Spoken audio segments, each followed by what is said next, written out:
Salut à tous, aujourd'hui on se retrouve pour une nouvelle vidéo un peu différente qui a priori a rien à voir avec le minimalisme et le zéro déchet, mais en fait pour moi ça a tout à voir parce que justement c'est une démarche de développement personnel que j'ai fait avant de me lancer dans le zéro déchet, le minimalisme et les modes de vie alternatifs, et du coup ça m'a beaucoup aidé à les mettre en place dans ma vie, à atteindre mes objectifs et à changer mon quotidien. Du coup j'avais envie de vous parler de ces méthodes là aujourd'hui pour vous apporter peut-être des outils aussi pour aller vers la vie idéale que vous voulez, même si elle a rien à voir avec le minimalisme, le zéro déchet, etc. Donc déjà je voulais vous dire que j'ai pris des notes pour me rappeler de tout, d'avoir des exemples. Donc si je regarde en bas, c'est qu'il y a mes notes juste là sur mon ordinateur. Et voilà, sans plus tarder, on va se lancer dans cette vidéo.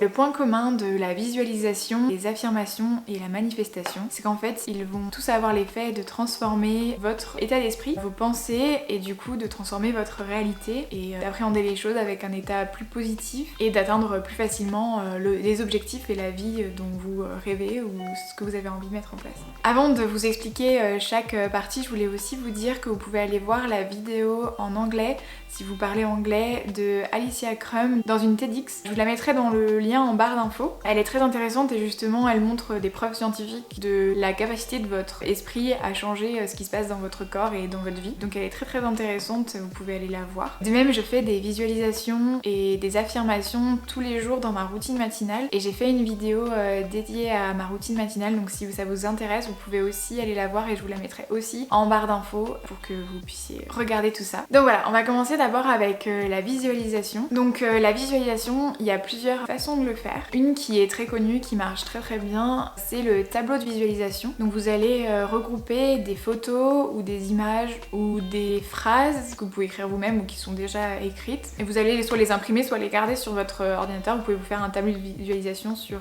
votre ordinateur par exemple, mais c'est quand même mieux je trouve de les imprimer ou en tout cas de les avoir devant vous sur un tableau, voilà. Nous c'est devenu même une déco chez nous et du coup toutes ces images elles vont signifier pour vous un objectif, quelque chose d'important. Donc par exemple ça peut être une personne qui court si vous voulez faire un marathon, ça peut être un livre si vous essayez d'écrire un livre, des photos de voyage, d'endroits où vous avez vraiment envie d'aller, tout ce genre de choses. Et donc ça l'intérêt c'est de regarder ce tableau régulièrement et voilà de vous projeter dans cette réalité que vous voulez mettre en place. Si vous l'avez bien imprimé et que vous l'avez chez vous, vous allez en fait le regarder de manière inconsciente très régulièrement et du coup les messages vont s'ancrer plus facilement dans votre vie en fait. Et ensuite, une fois que moi j'ai regardé mon tableau de visualisation le matin, je fais le deuxième type de visualisation qui est celui qui va le plus loin, puisqu'en fait vous allez fermer les yeux et vous imaginer des choses. Donc voilà, on retourne un peu en enfance tous les matins à s'imaginer des histoires, à s'imaginer une autre réalité. Et du coup, pendant ces 3 temps de visualisation, moi je fais 3 types d'exercices différents. Bien sûr, je les fais pas tous le même jour, je change en fait selon ce qui m'inspire sur le moment. Donc ces 3 types de visualisation. Le premier, c'est pour par exemple un événement important qui va arriver, vous savez la date, ou peut-être qui va arriver dans un temps un peu indéfini mais vous savez que vous allez le faire. Ça peut être comme je disais tout à l'heure, un marathon, passer votre permis, passer un examen. Ça peut aussi être des choses un peu négatives, difficiles que vous n'allez pas forcément idéaliser. Donc même si je vous parle de votre vie idéale, c'est pas forcément quelque chose qui va se passer, un scénario parfait, extraordinaire. C'est plutôt quelle est la meilleure façon dont ça pourrait se passer. Si vous avez besoin de parler à quelqu'un d'une chose difficile, comment est-ce que ça peut se passer bien quand même, sans trop de conflits? Qu'est-ce que vous pouvez adopter comme comportement? Qu'est-ce qui va faire que cette conversation va bien se passer, même si c'est une conversation difficile et que vous n'avez pas forcément envie d'avoir au départ. Donc ça, ce sera pour les événements que vous savez qui vont arriver. Ensuite, vous pouvez aussi faire un deuxième type de visualisation qui est de visualiser votre vie dans 1 an, 1 mois, 5 ans, 10 ans, la temporalité qui vous plaît. Mais vous allez imaginer votre journée idéale à ce moment-là. Qu'est-ce que vous faites dans la journée? Vous pouvez vous poser plusieurs questions, donc ça peut être quelle est votre routine routine quotidienne, comment vous vous sentez dans la journée, à quoi est-ce que vous ressemblez, où est-ce que vous habitez, avec qui vous êtes, à quoi vous consacrez vos journées, quel travail vous faites, voilà, toutes les grandes choses de votre vie, mais surtout voilà, comment vous vous ressentez. Vraiment c'est la version idéale. Allez-y, vraiment imaginez le mieux possible et ressentez vraiment les émotions que vous avez à ce moment-là. Et enfin, la troisième possibilité, c'est de visualiser votre journée d'aujourd'hui. Donc ça c'est plutôt si vous le faites le matin. Vous pouvez avoir déjà les tâches que vous allez faire dans la journée, donc si vous allez au travail, savoir ce que vous allez faire, si vous êtes un week-end, je sais pas, si vous allez à la piscine, si vous allez en promenade avec vos enfants, si vous allez voir votre famille. Ça peut être un peu tout et n'importe quoi, entre guillemets. Ce que vous avez prévu de faire en fait. Vous allez le visualiser et de la même manière, vous allez vous demander comment vous vous ressentez, quel comportement vous avez à ce moment-là, qu'est-ce qui ferait que cette journée serait vraiment spéciale et que vous vous sentiriez satisfaite à la fin de cette journée. Qu'est-ce que vous allez faire différemment des autres jours de votre vie, quelles sont vos émotions durant la journée. Voilà, toutes ces choses-là, c'est important de bien visualiser vos émotions dans toutes les circonstances. C'est important parce qu'en fait, votre cerveau va beaucoup plus imprimer les émotions et les pensées qui vont avec les émotions. Donc par exemple, le premier souvenir qu'on a quand on est jeune, c'est un moment souvent de grande émotion qui peut être positive ou négative. Donc du coup, c'est important de ressentir en fait au moment où vous visualisez l'émotion que vous aurez au moment où vous ferez la chose. Pour la partie scientifique qui explique aussi un peu pourquoi la visualisation marche, les neurosciences sont très intéressantes parce qu'elles ont prouvé en fait que notre cerveau ne faisait pas la différence en termes de stimulation, c'est-à-dire que c'est la même zone qui est stimulée de la même façon quand on raconte une histoire ou quand on vit l'histoire. Par exemple, il ne fera pas la différence entre une pomme posée devant vous sur votre table et vous qui imaginez la pomme posée devant vous sur votre table dans les mêmes circonstances. C'est la même zone qui sera influencée et du coup, c'est ça qui vous permet de faire croire à votre cerveau que ça existe déjà et du coup de faire en sorte que ça arrive vraiment. Du coup, dans les journées, je trouve que ça me permet d'être beaucoup plus positive, de savoir un peu calmer mes émotions selon les événements, d'être capable aussi d'adopter le comportement que voilà, j'avais vraiment envie d'adopter. Ça permet de l'ancrer chaque jour et de faire une ou deux tâches de plus qui se rapprochent de cet idéal et puis chaque jour on avance en fait. Ça marche plutôt bien pour moi, vous pouvez le tester. Bien sûr, comme toujours dans cette chaîne, je vous donne des outils qui marchent pour moi, mais si ça marche pas pour vous, si ça vous paraît bizarre, si ça vous parle pas, le faites pas de toute façon. Moi je vous propose quelque chose qui m'aide à atteindre la vie que je veux mettre en place. Et du coup en deuxième, il y a les affirmations qui viennent compléter le processus de la visualisation parce qu'elles vont vraiment être là pour le présent et notamment elles vont passer la barrière de l'imagination à la réalité dans le sens où vous allez les formuler au présent. Ce sera je fais, je suis, je vais,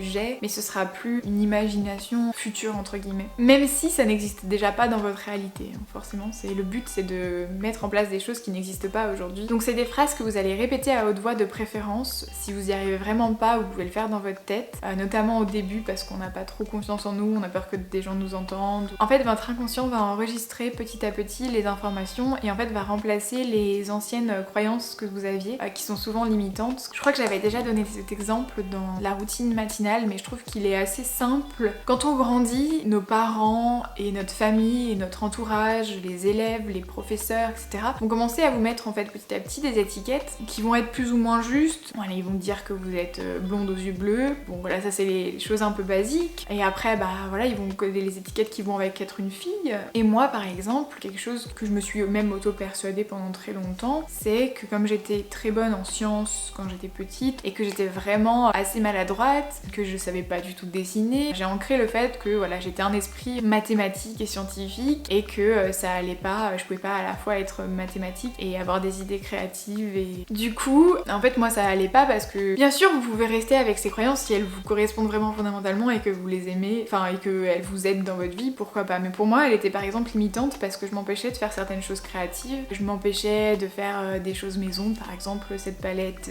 ici que j'ai fait dans une déco de maison, je l'ai fait maintenant parce que j'ai cru que je pouvais faire ce genre de choses même si j'étais pas manuelle normalement. Cette chaîne YouTube, c'est de la créativité tous les jours, savoir quoi vous dire, savoir quoi faire comme vidéo, savoir comment les tourner, quel décor mettre, etc. par exemple. Et du coup, ce que j'ai fait pendant longtemps, c'est que je me suis écrit une phrase toute courte et toute simple dans mes affirmations qui était je suis créative et j'avais aussi j'ai des idées créatives tous les jours. Voilà, c'est un exemple bateau, mais ça marche avec plein d'autres exemples que vous pouvez utiliser selon ce que vous aurez besoin. Si vous n'avez pas du tout par où commencer, ce qui est important d'abord, c'est d'écrire qu'est-ce que vous voulez mettre en place dans votre vie aujourd'hui que vous n'avez pas déjà mis en place. Et ensuite, vous posez la question de qu'est-ce qui vous vous empêche de le mettre en place. Donc est-ce que c'est vos croyances? Est-ce que c'est justement ce que vous pensez? Est-ce que c'est des circonstances extérieures? Est-ce que c'est l'argent? Est-ce que c'est parce que vous avez des obligations avec des enfants? Voilà, toutes ces obligations-là qu'on peut avoir à côté. Du coup, à ce moment-là, si c'est les pensées limitantes, vous pouvez directement passer à l'étape d'écrire une phrase qui correspond à votre souhait. Sinon, vous pouvez aussi travailler sur les circonstances, justement. Vous pouvez travailler votre rapport à l'argent. Est-ce que vous n'avez vraiment pas l'argent nécessaire ou est-ce que vous mettez des priorités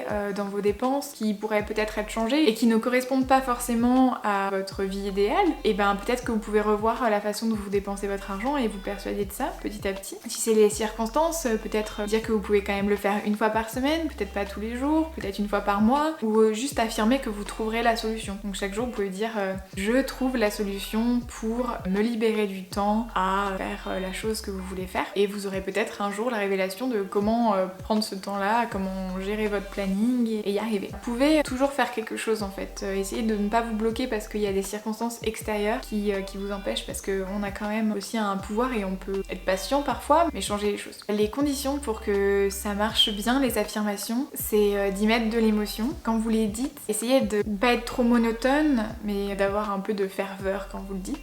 De répéter ces phrases régulièrement aussi. C'est mieux si vous le faites tous les jours, voire plusieurs fois par jour, mais au moins faites-le régulièrement pour bien que ça s'ancre petit à petit. Enfin, le troisième concept, c'est la manifestation. Donc là, c'est moins régulier, je le fais à peu près tous les mois, et parfois pour des événements plus précis, comme un déménagement ou ce genre de choses. Là, on va agir un peu sur les circonstances qu'on a l'impression de ne pas gérer. En tout cas, si ça vous paraît un peu trop farfelu, voilà, vous n'êtes pas obligé de le faire. Mais en fait, on va adresser des souhaits à une entité supérieure, entre guillemets. Ça peut même être notre être supérieur, donc ça je vais y revenir. Et on va demander en fait que nos objectifs soient réalisés. Donc d'abord c'est important de réfléchir à vos souhaits dans le calme. Vous pouvez allumer des bougies, mettre de l'encens ou un diffuseur d'huile essentielle, ou en tout cas quelque chose qui vous permet d'être dans le calme et de penser à vos objectifs. Donc laissez venir les idées, laissez tout venir, peut-être prenez des notes. Et donc au départ vous allez vous adresser à l'entité supérieure de votre choix. Donc si vous êtes croyant, ça peut être un dieu, ça peut être l'univers en général, ça peut être la nature,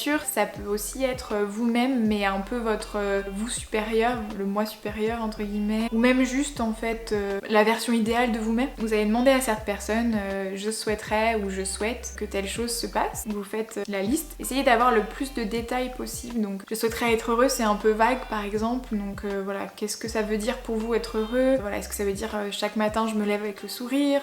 Si c'est quelque chose de plus matériel comme avoir un appartement, exactement comment est-ce qu'il est? Où est-ce qu'il est? Enfin, toutes ces choses-là, vous pouvez un peu les manifester. Et ensuite, vous allez remercier l'entité à laquelle vous vous adressez et aussi lui dire que si ça ne se passe pas, vous comprenez que c'était pas le moment que ça se passe et qu'il y a sûrement d'autres choses qui vont arriver qui seront mieux. Donc par exemple, une phrase que vous pouvez utiliser, ce serait « Merci de ce que tu fais pour que ces objectifs se réalisent et de tout ce que tu vas m'apporter ce mois-ci ou cette année selon la temporalité que vous avez choisie, car je sais que ce sera pour le mieux. » Vous pouvez complètement changer cette phrase, mais voilà, remercier cette entité pour ce qu'elle va faire. En fait, la manifestation, c'est comme un nouveau départ. Ça me permet, moi, chaque mois de me recentrer un peu sur mes objectifs, de les revoir un peu et de savoir ce que je veux réaliser dans le mois prochain ou dans l'année prochaine. Donc même si vous ne croyez pas forcément en une entité supérieure qui va réaliser tous vos souhaits, etc. Même moi, je sais pas trop si j'y crois, mais ça permet quand même de faire beaucoup de choses et de réaliser beaucoup de choses. J'ai pas mal d'exemples qui ont abouti. Donc j'ai beaucoup manifesté par exemple cette chaîne YouTube qui continue à grandir chaque jour et c'était quelque chose d'important pour moi et je l'ai manifesté longtemps avant et réfléchi beaucoup sur comment j'allais le présenter, comment j'allais faire les choses. Et voilà, aujourd'hui je l'ai créé et j'en suis fière déjà de l'avoir créé. J'ai aussi visualisé cet appartement dans lequel on est avec Sébastien et on a même fait une séance de visualisation ensemble pour voir quel appartement on voudrait vraiment et qu'est-ce qu'il faudrait qu'il ait pour qu'on soit super content, et il a checké tous ces prérequis là. Un autre exemple pour lequel j'ai manifesté, c'est un échange à l'étranger. Je voulais aller à Copenhague et j'ai été prise, mais j'étais 50e sur le classement et les années précédentes, les places pour cet échange avaient été prises dans les 20 premières personnes. Du coup, j'étais pas du tout sûre de l'avoir, c'était même compliqué de l'avoir et j'ai manifesté en y croyant quand même, mais en essayant d'être positive là-dessus. Et juste devant moi, il y a 2 personnes qui se sont désistées pour cet échange, qui l'avaient mis en premier vœu et qui aurait fait que je l'aurais pas eu. Et en tout cas, si vous croyez pas qu'on peut influencer toutes ces circonstances extérieures, entre guillemets, vous pouvez toujours influencer vos propres actions. Essayez justement d'être dans le top 20 pour être sûr de l'avoir. C'est ce que j'ai quand même essayé de faire. Mais vous pouvez influencer vos propres pensées, vos propres actions, votre propre corps. Et je vous renvoie à nouveau vers la vidéo de TEDx que je mettrai en barre d'infos si vous parlez anglais, qui est vraiment très intéressante. Pour la manifestation ou la loi de l'attraction, je vous renvoie aussi vers le livre Le Secret ou le film aujourd'hui qui est disponible sur